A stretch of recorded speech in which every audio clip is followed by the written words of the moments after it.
Uncle హ్మ్? పృథ్వీ నమస్తే. ఏం బాబు ఓ పెగ్గేస్తావా? Royal salute.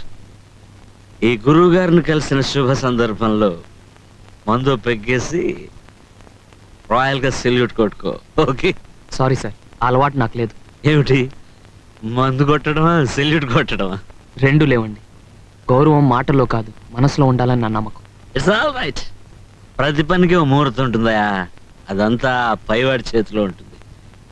వాడక్కడ పియోనం వాయిస్తేనే మనకి ఇక్కడ సరిగమలు పలికేది, లేకపోతే అంతా మౌన గీతమే. ఇక మీరు వెళ్ళొచ్చు. అంకుల్ అంకుల్ మొదటి రోజు కదా, కనీసం శుక్లాంబరదేమైనా నేర్పించండి ప్లీజ్. నన్ను కలుసుకోవడమే శుక్లాంబరధరం. ఇక ఇవాళ జనగణమనే. మీ దగ్గర సంగీతం నేర్చుకోవాలని వచ్చాను. ఒక్క ముక్కైనా నేర్చుకుంటే గాని నేను వెళ్ళను.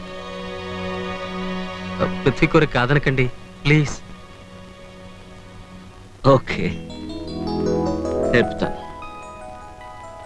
గోపాలని చెప్పాడని కాదు, నువ్వు అడిగావని కాదు. ఎందుకో తెలుసా? నీ పేరు పృథ్వీ కనుక.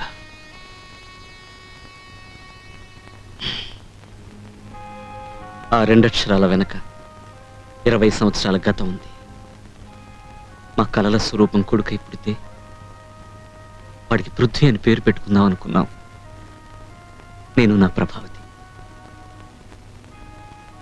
ప్రభావతి నా జీవితాన్ని ప్రభావితం చేసిన దేవత. The flame of my burning thoughts. స్నేహం అనే నావలో నన్ను ఒంటరిగా వదిలేసి తన జ్ఞాపకాలనే చుక్కానిగా మిగిల్చి ఏ దూర తీరాలకు సాగిపోయిన నా జీవన రాగం ప్రభావతి. మా కలలు నిజమై ఉంటే నీ అంతటి కొడుక్కి నేను తండ్రినే ఉండేవాడిని. వాణ్ణి పృథ్వీ అని పేరు పెట్టి పిలుచుకునేవాడిని. వెల్కమ్.